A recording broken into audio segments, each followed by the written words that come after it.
on the continuous illegal activities, criminalities pagdating sa operation ng Pogo. Naalala ko noon parang ang stand mo, bakit mo idadama yung iba na legal yung operation? Pero ngayon kahit legal Pogo, involved na rin sa human trafficking. So it's about time ba na umaksyon na executive? At the same, yung legal Pogo na nahuling gumagawa ng illegal, pasara din hanggang maubos. My point is, ang krimen, maski sino pang gumawa, nagsimula mang legal o sa simula pa lang illegal na, kung illegal na ang ginagawa, dapat ipatigil. Pero bilang polisiya, naging pa siya ng pamahalaan na malaki itong pwedeng pagkunan ng revenue nila at hindi naman Pilipino ang pinapayagan magsugal dito. Balik ko ang tanong sa inyo. Pikit mata tayo, tutok sa Pogo at pagbawal ang Pogo na ibang nagsusugal, tapos pikit mata tayo sa mga kasino at lahat ng sugal na nangyayari sa Pilipinas, na yung mga nangyayari naman sa mga pasugalan na sugalang ito, hindi ba halos pareho? May criminalities niya. Ang naapektuhan pa, Pilipino mismo. At mga pamilyang Pilipino mismo. So, kung talagang gusto natin maglinis, sila naman ang sinasabi ko. Gaya ng posisyon, ito ang posisyon ni Senator Villanueva din, nag-uusap kami noon. Pareho yata kami dito na kung tatanggalin nyo, ang posisyon ko, kung tatanggalin nyo na lahat. Maglinis na talaga tayo. Mahirap yung may tinitingnan at may tinititigan. Mahirap yung tila may pinag-iinitan lang at may pinapabayaan naman. Kung magkakaroon tayo ng polisiya laban sa iba't ibang masasamang gawain na konektado sa sugal, i-review na natin lahat. So, supportive kayo, sir, kasi may tatlo ng proposed supportive bill. Ako saan? May tatlong proposed bill na i-file dito sa Senate para sa total ban ng Pogo. Hindi ko pa nababasa yung panukalang batas, babasahin ko. Pero personally, ang mas gusto ko nga, kung gusto natin mag-ban ng pasugalan, ito nga, hindi pa nga Pilipino nagsusugal, i-ban na lang natin lahat. Di ba? Para wala nang sugal sa Pilipinas, kung talaga yan ang gusto natin. At yung mga kasamang associated at nakadikit sa pagsusugal. Tulad nga, ano ba yung binabagit? Trafficking, ano ba? Money laundering? Cyber fraud. Ano? May cyber fraud, sir. Cyber fraud? Ano ba yung nangyari sa Bangladesh, di ba? Kidnapping, may mga kidnapping. Ano ba yung nangyari sa Bangladesh? Kung titingnan niyo yung datos, at pinakita yan ng PNP mismo, ang kidnapping, ang drugs, ang prostitution, lahat natagpuan sa mga casino rin. May cases naman sila Pogo, casino. Kunin yung data. Interesting yung data na yun. So it's present in all forms of gambling. Ewan ko kung bakit. Hanggang tongit lang ako so hindi ko alam yun. So if it is present in all forms of gambling, then let's ban all of the forms of gambling that has it too. Ba't tayo mamimili lang?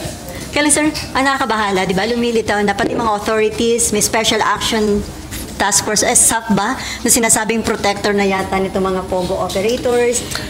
Kung meron talaga, yun ang dapat imbestigahan. Kung meron talaga, yun ang dapat imbestigahan para sa akin. Di ba?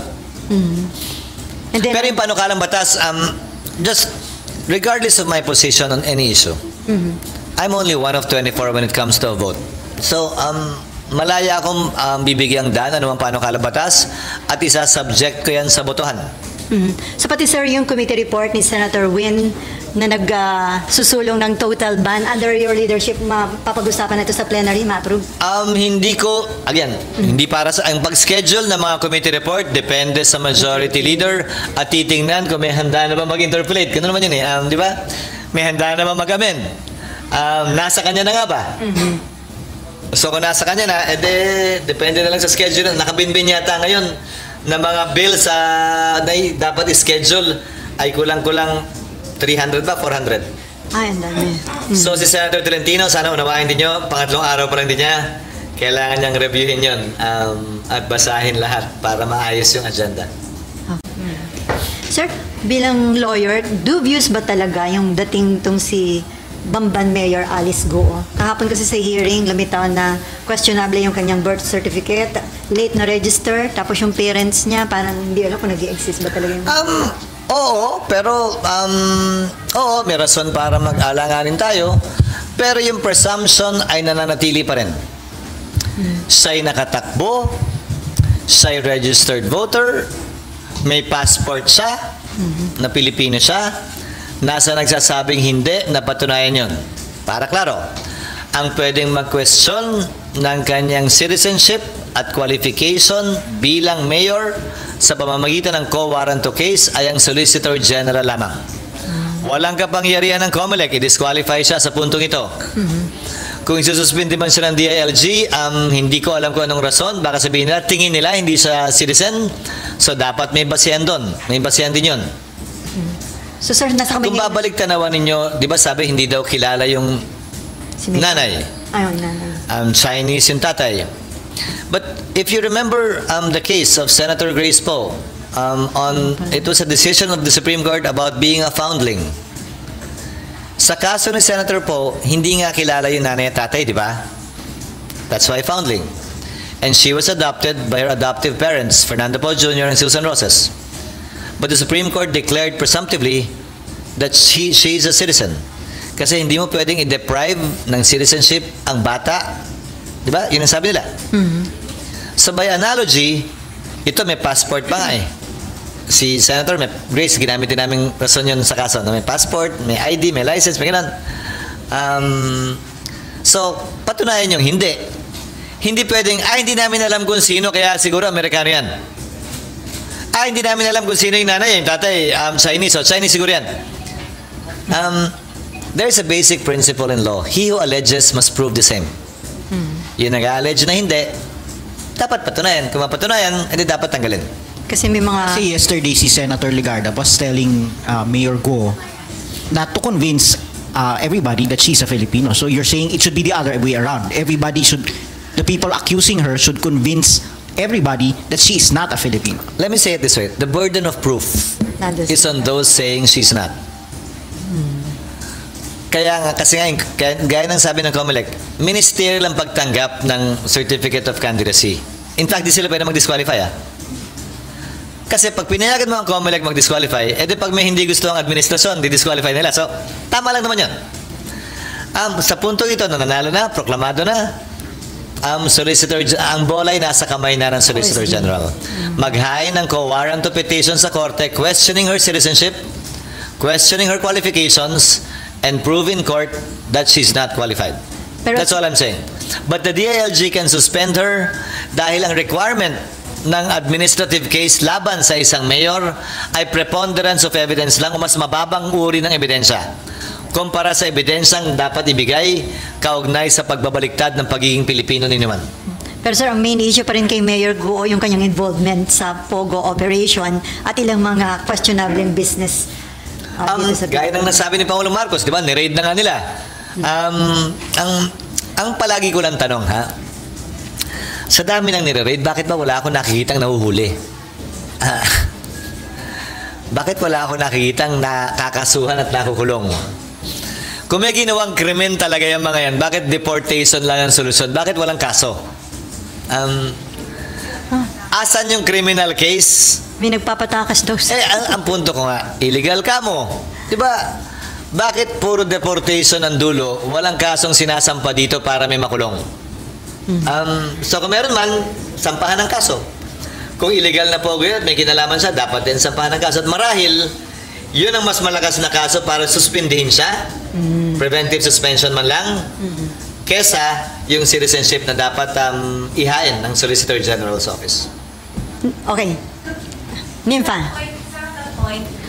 Yun nga, walang nahuhuling malaking tao kasi sinasabi nakakatakas and all, using a helicopter. Sa tingin nyo, bakit ganun? Saan nagkukulang? Ewan ko, sila tanong nyo. Halimbawa, maraming ni-raid ang police sa Bureau of Customs na nag-hoarding daw ng bigas. May nakita ba kayong kinasinampahan ng kaso maliban sa paghuli sa pahinante, sa budigero? Na maliwanag na hindi naman sila may-ari nun. Even sa drugs, sir. Sa droga, ganun din. Yung driver lang, yung nagatid lang ng kotse, nag-drive ng kotse. Asan? Palagi yung sinasabi, hindi naman pwedeng may crime pero walang criminal. Dapat sabay yun. Sir, meron bang, dahil kayo legislators, ano bang pwedeng gawing batas dyan para masiguro na merong mahuhuli o policy na ito, sir? Hindi yata kami pwede magpasa ng batas na gawin nyo yung trabaho nyo eh. Ang napasa na naming batas ay pag hindi nyo ginawa, merong kapalit na kaso o parusa. Either under the Administrative Code, Code of Ethical Standards, or under the Anti-Graft Law. Ang pwede lang maisabatas ay yung parusa kapag lumabag kayo sa tungkulin nyo. Pero kahit anong batas, siguro ipasa namin na gawin nyo yung tungkulin nyo. Hindi uubra maliban na lang kung may penalty at mahuhuli. So sa Pogo SPI, sino ang dapat tumutok doon para masiguro na may makakasuhan like sa Bamban, Tarlac and all the other Pogos? Lahat sila dapat magkasundo at imbis na nagdedebate sila sa hearing, magkasundo dapat sila. Ang PAGCOR, nangangasiwa dito, di ba? Ang DILG at ang law enforcement, DOJ at law enforcement agencies natin. Minsan nga nagdedebate at nagtatalo pa ang NBI at ang PNP at ang AFP tungkol sa bagay na yan eh. Bakit? Hindi ko alam, pero sana, I hope they will get their acts together. Sir, ang sabi, hindi billion pesos, kundi $billion ang involved sa Pogo operation. So factor kaya yun? Kaya kahit nagre-raid, walang nahuhuli at walang nakakasuhan? Billion naman talaga kasi kung pagbabasihan mo, yung income ng PAGCOR mula sa Pogo, bilyong piso naman talaga na umaabot sa $1 billion pag sinuma mo. Share pa lang ng PAGCOR yun ha. Hindi pa yung kita sa Pogo. So malaking pera naman talaga. At pwede mo nang isipin lahat ng milagro at saka mirakulong pwede mangyari pag ganyan kalaking pera ang involved. Pero sa dulo, until and unless Congress passes a law so prohibiting it, it's the executive's discretion whether or not to allow it under PAGCOR. Ang mas gusto ko nga, dapat ang maging direksyon ng PAGCOR at nasabi ko na to noon, dapat ang PAGCOR ay regulator lamang, hindi operator. Saka ba naman nakakitang nire-regulate at sinusupervise niya ang sarili niya? Di ba siya yung gumagawa ng rules, siya nagpapasugal. Dapat hindi siya gaming corporation, gaming commission. Nagsusupervise lang, di ba? Hindi nagpapatakbo ng pasugalan. Hindi partner sa pasugalan. Walang porsyento sa pasugalan. Di ba? May percentage ng income na pupunta sa kanila eh.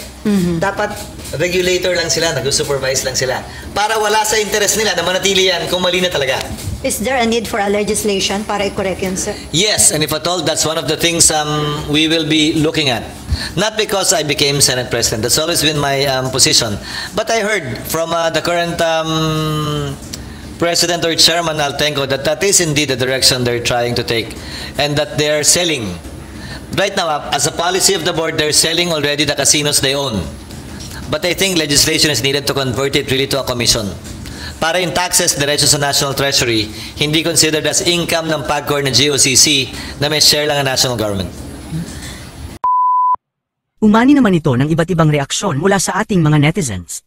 Ayon kay Ricky Labuna, para mabisto si Mayor Go, ipatawag ang tatay niya para magkaalaman na. Pahayag naman ni Charlotte Opeña, Florida, close all gambling sa Pinas especially Pogo, tama yung sinabi ni Senador Gatchalian. At ito naman ang saloobin mula sa ating kababayan na si Jen Ise de la Torre, huwag po tayong pumayag na gawing pugad ng masamang gawain ang ating bansa. Mga kababayan, feel free to comment below para maglabas ng saloobin sa balitang ito.